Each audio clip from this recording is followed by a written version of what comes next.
Hey guys, it's coming out for The Walking Dead, Season 8, Episode 2, The Damned, and I was definitely looking forward to this episode because I'm glad that we do have some action going down, but this episode did kind of make me fear for the rest of the season because I understand that they want to go full on action, but this is something the Walking Dead writers tend to do. They have a huge tendency to go to the extreme. If you say that you want a lot of story, they'll give you a lot of story and not a lot of action. And if you say you want a lot of action, they'll give you action but not a lot of story. And yes, this episode did have a lot of character moments, but honestly, it felt very repetitive to me. And if this is what the rest of the season, this half at least, is going to be, it's going to be very unexciting. I get it that they're stretching out this fight. I totally get that. But already it's seeming like something that could have played out over like 2 episodes last season, and that would have been fine.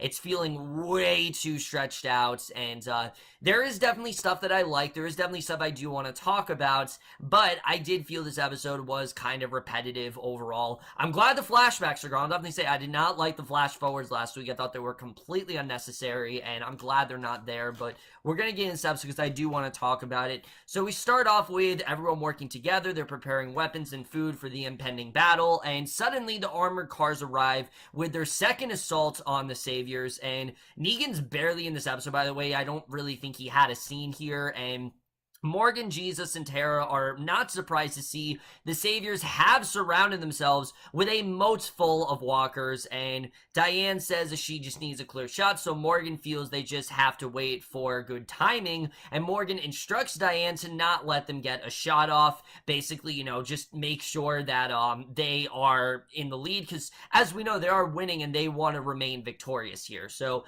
meanwhile, Carol and Ezekiel struggle it up from the ground after a cloud of white smoke settles, and they're surrounded by walkers, and their stuff I actually really did like here. I like where Carol and Ezekiel are headed, because Ezekiel orders his people to protect themselves, and Carol wants to know where he went, worrying that if he goes back to tell the others it is over before it began, she's very worried that's what's going to happen. So Ezekiel tells her to trust the king. He tells his comrades to regroup and prepare, and if they haven't done so already, releasing Shiva from her cage. He says that they will leave a trail for them and for no enemies to remain, telling them they're off to the compound and to certain victory. So he feels that they have nothing to lose here, that they're definitely going to remain in the lead, and everything's fine. So Rick and Daryl arrive with the others shooting down the guards. They enter the main house, and they're in search of the guns, telling to signal the others they're inside. And outside, Aaron and his group continue to battle it out with the Saviors, and I'm not kidding you, whenever we come back to Aaron, it's like the same thing. It's just them battling with the Saviors, and it's just not particularly exciting to watch. It's really not. Over a course of just 1 episode, it's just not really fun to watch. But Morgan rallies defenses to gather the attention of the walkers so Diane can kill the men guarding the guards with her arrows, and Tara and Jesus then shoot several men until Morgan and Diane join them, and they call in their group, begin to scour the building, and inside, Morgan and a couple men find a room where people are inside, but they wait outside the door, and Rick and Daryl find no one on the main floor, believe they need to go up higher to find what they are looking for, and Daryl then attempts to kick in the door going upstairs. Aaron says that through the gunfire that the plan is to pin all the Saviors inside and to not let them through. The group inside lines themselves at all the doors. They wait for Jesus' command to open the doors, and Jesus gives the orders, but Morgan hesitates, and when he opens the door, the men inside shoot back, and Morgan's men suddenly do go down here. So we see the Saviors are definitely not messing around. They do definitely still have some bit of fight in them, and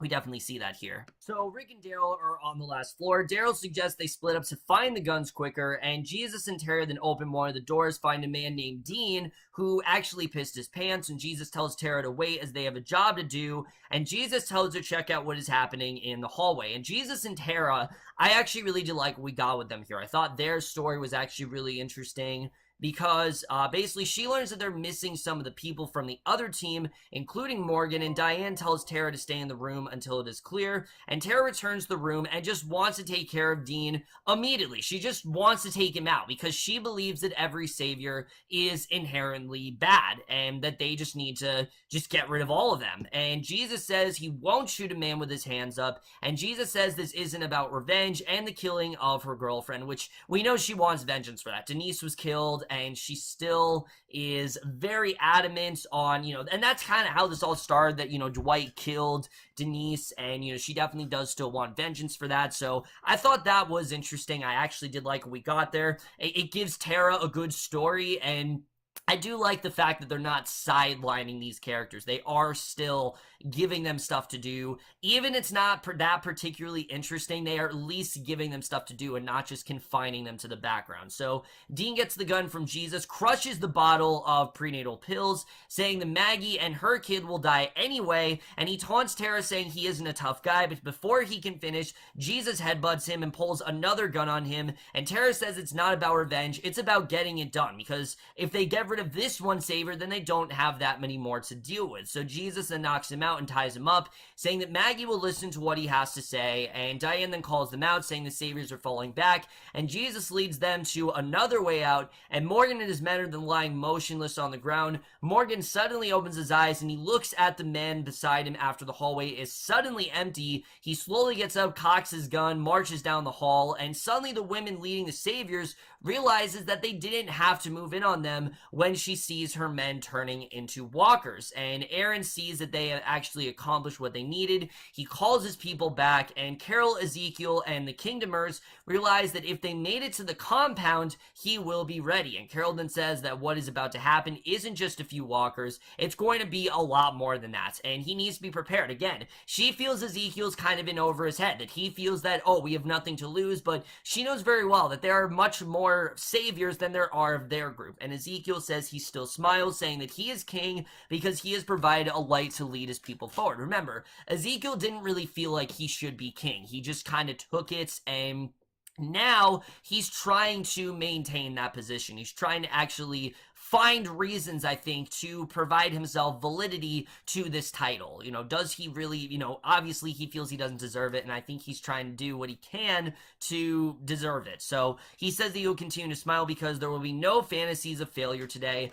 They find some blood, meaning he is wounded and moving slower, and he tells them to move forward, and Daryl then walks through several rooms. He finds some food on the ground, handcuffs attached to a pipe, and blood as Rick continues down a dark hallway. He opens door by door until a man attacks him out of nowhere, and he demands to know where the guns are, choking out the man and throwing him into a spike in the wall. And Morgan angrily walks down the hallways as he remembers Rick's words, shooting anyone in sight. And it seems like Morgan is just taking that to the extreme, like he's not really listening to what Rick said. Anyone that comes in his way, he's just shooting regardless of who they are. So Jesus orders this group to have their guns up, but only to fire if they fire first. And suddenly a man opens a huge garage type door. He puts down his gun, telling everyone that they're surrounded. Tara is furious with Jesus and says that they can do it the hard way, because even if Maggie listens to Jesus, Rick will listen to her. She knows that she has the upper hand here, and that Rick really wants her to take over. So the saviors lower their guns and come out with their hands up as Morgan continues to shoot everyone on his way out. And he finally comes outside to see Jesus. Their group is pointing their guns at the saviors inside, and he remembers Rick saying that they need to come for them before they come for their group and to not leave them alive. And he approaches one of the men to kill him, but Jesus tells him to lower his gun, and Morgan says that they're supposed to kill them. That is what they came for, and Tara shakes her head as Morgan walks off. So Tara knows very well they can't just let all these saviors die. Some of them they have to keep alive, and, Morgan's just ready to just kill all of them. So Rick comes into a room that is a nursery. He finds a dead baby girl named Gracie in the crib. He looks up in the mirror and covers his eyes, and I did not understand the point of this scene at all. Why is he seeing this dead baby girl? It made no sense to me whatsoever. I did not understand why they did this, but Carol leads Ezekiel and his people, but before she can start shooting, he tells her to save her ammunition as their friends have arrived, and just then Shiva begins ripping people apart. The gunfire continues between Aaron, his people, and the saviors, and Aaron runs several of them over with a car. He rushes over to Eric, who has been badly wounded, and I did like the scene between Aaron and Eric, but the fact that Eric is wounded does make me feel like Eric is probably gonna die. I'm thinking that's probably what's gonna happen here.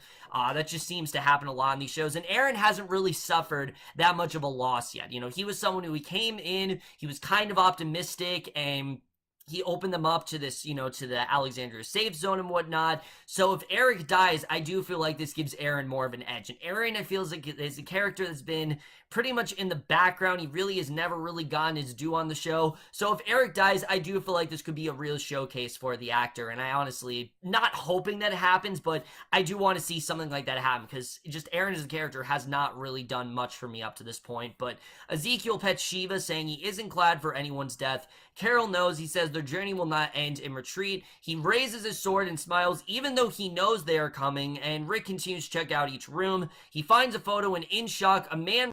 So finally we see Rick. He continues to check out each room. He finds a photo and is in shock, and a man then raises his gun, tells him to turn around slowly. He turns as he says hi to Rick, and it turns out this guy is Morales, and he was actually in Atlanta. Morales says that was a long time ago and it's over. He called the Saviors back and they are coming, so he's now working with the Saviors, and Rick just stares at him. Daryl looks on as Aaron continues to help Eric escape. Morgan and Jesus then walk on as Tara walks solemnly, realizing that, she can't just kill all these Saviors, and Ezekiel smiles as he walks with Carol, who looks very determined to win, and Rick then stares at Morales as he cocks his gun, and that is the way this episode ends. So, like I said, guys, not really a bad episode. It's just my major issue with this season so far is that these episodes are not feeling like such. They're feeling like parts of a whole. And I understand that this whole first half of the season is going to be the war. Season 7 was the planning of the war. This really is the payoff that we've all been looking for. But with that, it's just not very compelling storytelling. It's a lot of action, a lot of fighting, and it limits a lot of room for story, and it ruins a lot of room for, character. And I don't feel like we're getting a nice balance of those two, and especially this episode felt like half of another episode. This isn't feeling like we needed an entire half season of this stuff. But I do want to talk about some of the stuff that went down. First of all, as far as the Morales reveal, I don't have much to say because I didn't watch season 1, as you guys know. I've watched this show since season 4, and from then on, I know everything that's going on. So Morales, I don't really have any connection to this character. I know for some fans it's a really big deal that he's back, but just for me, I don't really have any connection to him whatsoever. It's cool that he's now a savior, and this gives Rick someone to really challenge, but I have no idea the history between these two. I don't know really what they've been through, so unfortunately, I don't really have much to say in terms of that. As far as things go with, with Aaron and Eric, like I said, I'm honestly hoping that Eric does at least get bitten, just so it can jumpstart Aaron actually having something to do in the story, because up to this point, he really has had no agency. He's always just felt like he's playing second banana to other characters. He's never really felt like he needed to be a main character in my eyes. He kind of was just always secondary, and probably should have died a while ago, but the fact that he is still alive and Eric is now hurt, like I said, gives me hope that maybe they are finally going to give him a story of his own, and I'm definitely looking forward to seeing if they do end up doing that. As far as Jesus and Tara, I thought their story was definitely the best in this episode. The fact that Tara, you can tell, wants justice. She just wants to take down all these saviors. Jesus looking at it in a more rational way, that yes, they are saviors, but they're also people, and they're not all terrible. We can't just kill all of them. It's just not possible. That's not how this is going to work, and it's clear that Tara isn't really taking this news to heart, and Morgan's just ready to kill them all, so she really is not getting what she wants here. And I do like how Maggie is having a pretty big role in all this. Like, she really is in charge here. Rick really did mean it when he said that he wants her to take over Hilltop, and it really seems like she's doing a good job of that. And as far as Ezekiel and Carol, these two are going to end up together. It's inevitable. That definitely is going to happen, and I'm all for it. I like their relationship. I like the fact that Carol, in general, where she's really going, she's someone who wants to, she wants to believe that they're going to win, but she's not entirely confident about, while Ezekiel, he really has no fear whatsoever. But I do think that is essentially going to destroy them. If you walk in all confident and thinking that they have no chance of losing, they're probably going to end up losing. I will not be surprised if we do end up losing a casualty this season, and I'm thinking it is actually going to be Morgan, because Morgan is someone who he's really taken into the extreme. He's just killing one by one, and I do think that because of the fact that he is so powerful right now, I do think they're going to kill him, and it makes sense why they're going to do that. Lennie James has been great as his character, but for me, it just doesn't seem like they know what to do with him anymore. Like, he's just kind of in the show, and they don't really know how to handle his character, and I wouldn't be surprised if he ends up getting killed here. Like I said, guys, this was not at all a bad episode. It's just, if this is how the rest of the season is going to be, it's not going to be that interesting of a season, because it's just going to get very repetitive. It's just going to be them having the same sort of discussions and the same sort of arguments and the same sort of plot developments that we've seen before, and it really is going to start to get tiring after a while. I'm hoping that's not the case, but right now I'm just very worried for the future of the show. I am overall, though, going to give this episode of The Walking Dead, Season 8, Episode 2, The Damned, a B-. So what were guys from this episode of The Walking Dead? The most guys thought of this episode overall. Left your thoughts on it. Are you enjoying this season? Are you not? I really would love to hear all of your guys' thoughts of that stuff. But that's in my review. Hope you guys enjoy. I'll see you guys in my next video, and I will see you guys for that. Okay, bye. It's so lonely when she's not